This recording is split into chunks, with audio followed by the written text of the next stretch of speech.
What's up, everybody? It's John from the Fitness Oracle. I just wanted to thank you for taking the time to take a look at the this new format of the daily shows. You may have noticed that we're utilizing video content a little bit more, which is more on the lines of where we wanted to be with everything. What I did want to ask you guys before we get started with today's show was to be able to support us in our mission to help with men's mental health as it applies to exercise and martial arts and wellness in the entire stratosphere of health and wellness. So if you know anybody who is suffering from mental health issues, that are suffering from loneliness, depression, anxiety, stuff like that, just share this with them.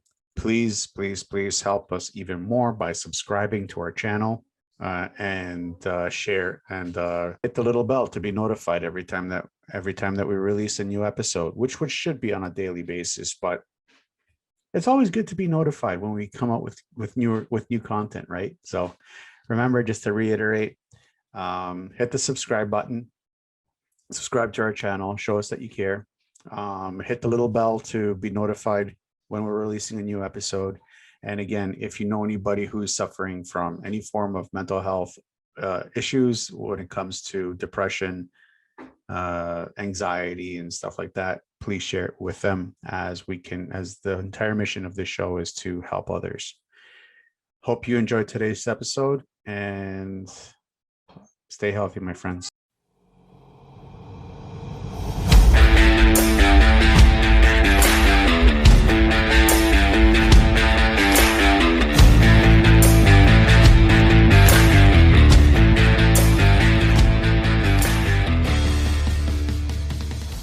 What's up, everybody? Welcome to another episode of the Fitness Oracle Minicast series. I am your host, John Catavos, and today is Myths and Misconception Mondays. And as I said last week, we are talking, yesterday, we are talking about the spine. Now, the spine is probably one of the more important physical structures that we have, skeletal structures that we have. I mean, let me give you an example of what I mean. You can break a rib and you'll be okay in a couple of weeks. It's going to suck, but it'll be okay. You can break a collarbone, the same thing. You can break an arm. You can break a leg. You can break a bone in your foot. You can break a bone in your hand. You can break your jaw. You'll be fine in a couple of weeks. It will heal. It won't be the same, but it will heal, and just the same. You break a vertebrae in your spine, you got some serious issues that may come of that. Now, today, we've already covered part of that with a live that I did earlier today on Facebook. And on here, either on Facebook or YouTube, wherever you're watching this or listening. Anyways, and we went over two very important aspects of the spine and why it's so critical. What I want to talk to you guys about this on here is I want to extend a little bit more on it. And I want to give you a little bit more understanding about what, the importance of it. Now, you have to understand that when we're talking about the spine, we're not talking about one bone that has 2 to 3 different joints to deal with. We have 33 different bones, as I've said before, that are stacked one on top of the other. They have 120 muscles that help and 220 ligaments that help control and keep those 33 bones in place. What else is important is that our central nervous system, as I've said before, runs right through the middle of the bone. Like there's a hole. If you look at the vertebrae and you pick it up, I don't have one with me. I put Dr. McCoy back where he is sleeping, so I don't want to bother him, and I can't separate the vertebrae. But if you look at the vertebrae and you flip it, so you're looking at it from top down, so like from top down, in the center of the vertebrae, there's a hole. In that hole is where the central nervous system uh, gets fed through. So it goes through the entire body. So your fingers understand proprioception. So your brain understands proprioception. We'll get into proprioception in just a little bit because I have a huge problem with proprioception and the way trainers and some, I'm going to call it out, and some physiotherapists have a misunderstanding of what proprioception really is. Um, as you can tell, I came back from Greece really fired up, and if I insult someone, I insult someone. I mean, that's on you, not me. Anyways, so we're going to go into a little bit of proprioception as there is a myth behind it. So if you shatter the vertebrae, the support structure for your central nervous system becomes what's the word I'm looking for? It becomes compromised because there's no protection, because that's the bone also acts as a protection, as a shield for the central nervous system, but not just the central nervous system. You also have veins and arteries that go right up the spine, the center of the spine. So it acts as a shield for that as well. And these are major arteries and blood vessels and arteries and veins. Excuse me. It's arteries and veins. So the spine is the second most important structure in our body, but when it comes to the physical structure, I'm talking about skeletal structure, it is the most important. The first most important structure is our brain. I've said that yesterday. I said that earlier today, and I'm going to keep repeating it until it starts pouring from your ears. But when it comes to physical structures as in bones, your spine is the most important. It has over 100 different joints, which allows extreme ranges of motion, not just the limited stuff that we have. We'll go into that tomorrow with How To Tuesdays, and how to assess and how to self-assess and what to do about it. But the best part is that we can teach our bodies to create power through these ranges, power and control through these ranges of motion, which we will talk about tomorrow. We won't go into so much of that.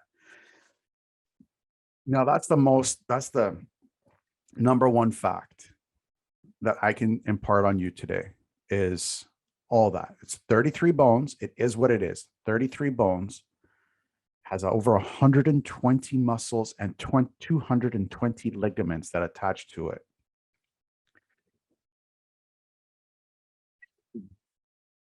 It houses the central nervous system, and it acts as a shield for the central nervous system and very important veins and arteries that feed not just your body, but your brain, not just your body and your brain, but also the ligaments and the bones and everything else that we have.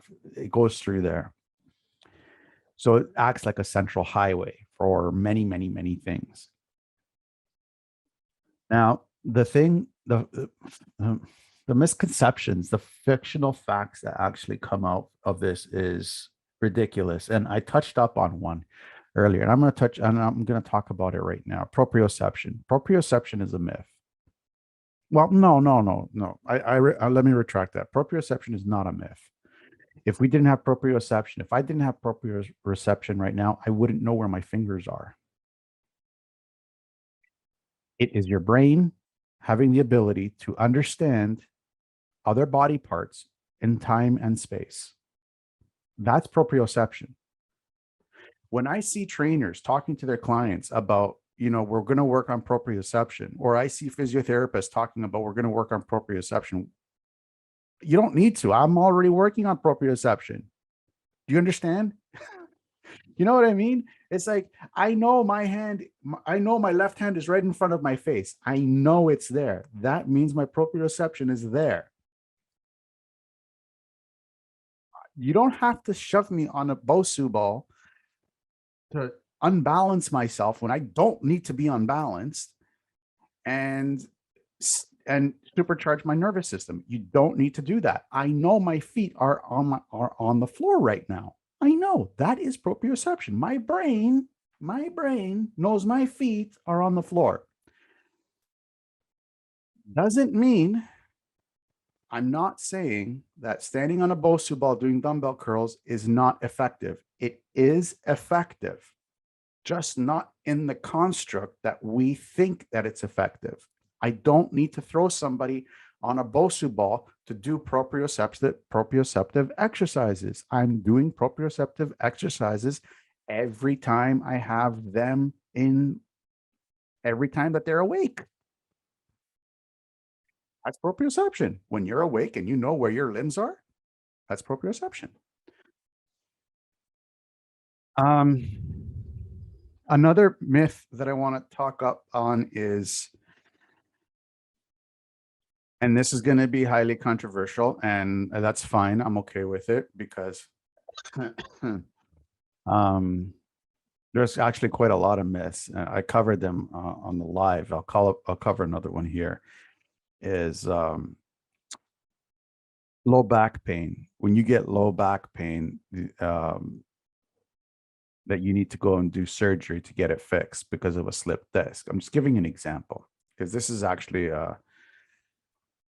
an example that I've actually lived. I didn't live through it, but I had a client who had a slipped disc in his lower back, and the doctor said that they tried everything.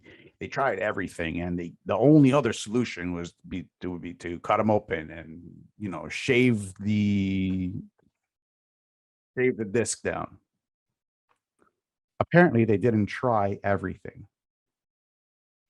They tried physio, they tried rehab, he tried everything that you could understand under the sun. Under the sun. And he's had this. I remember he was telling me he had this for decades. Been suffering from this from decades. So I had the guy, laid him down on his back on my table. We did a little bit of, some of the work that I do, and found out that his abductor muscle, the muscle that brings the leg in towards the other leg, one of those muscles, there's about a dozen of them. One of them weren't firing properly. Well, do you think that something like that would have an impact on your lower back? Well, yeah, of course it would. I mean, anybody with half a brain would say, well, yeah, of course. That understands structure. When you have 33 bones, small bones, stacked one on top of the other, and you have a big giant pelvis and two powerful legs underneath, that if one of those muscles that attach from the leg to the pelvis doesn't fire properly, don't you think that there's going to be an imbalance there? And according to Newton's third law of motion, every action has an equal and opposite reaction. So now I have to recruit more guys on my hip to pull and support that leg so it doesn't pop in and out or rotate forward and out. Well, don't you think it's going to have a compensatory issue in the lower back? Well, of course it will. Absolutely it will. It's going to pull on the left side. If it's on the right leg, it will pull on the left side, squeezing the muscles and bringing those sides of the joint closer together while exposing the other side. Remember Newton's third law of motion. Every action has an equal and opposite reaction. So what is your body trying to do? It's trying not to fall apart. It will tighten up on one side, relax on the other side, and guess what's going to happen to the disc? Out it comes. Well, 3 months later, after working on the abductor muscle, guess what? Guess what started to feel better? Huh. And I looked at him. I told him, apparently you haven't tried everything. Apparently you've tried everything except me. Now, I'm not saying that I know what to do in all cases. Let's just be clear on something. I mean, every human being is different, and every human being is unique in their own amazing way. However, when you don't even do simple muscular integrity tests on joint tests on a person, and you're coming up with diagnoses, I mean, that's just this that to me is laziness. You don't do your work properly, so you're going to become lazy, and you're going to let's do everything else except for the easy stuff first. I mean, come on. We need to be better than that. And that's what I'm trying to explain to you guys here. There are solutions, natural solutions. Tomorrow, I'm going to show you guys how intricate the spine really is, and what all the factors, all the other factors. I will do what I can, because it's such a complex structure that even if you have a tight muscle in your eye, it can cause a trickle down effect to the spine, to the cervical area, pulling your head forward, or pulling your neck back, or pulling up a trap, just to help maybe a jaw muscle that's not firing properly, or a rotator muscle in your neck not being able to function properly. I've had these conversations with actual doctors, and they're like, no, we're doctors, we know what we're talking about. No, apparently you don't. Anyways, sometimes even professionals annoy me. But anyways, this is not a rant, not yet, because TGIF Hot Friday is just a couple days away. That's gonna be a good one. Yeah, you're gonna love it. Yeah, no, you are. Anyways, that's that for that. I hope you guys got some real good information out of it, instead of me just rambling on. Tomorrow we are going to be talking about a couple quick stuff here on these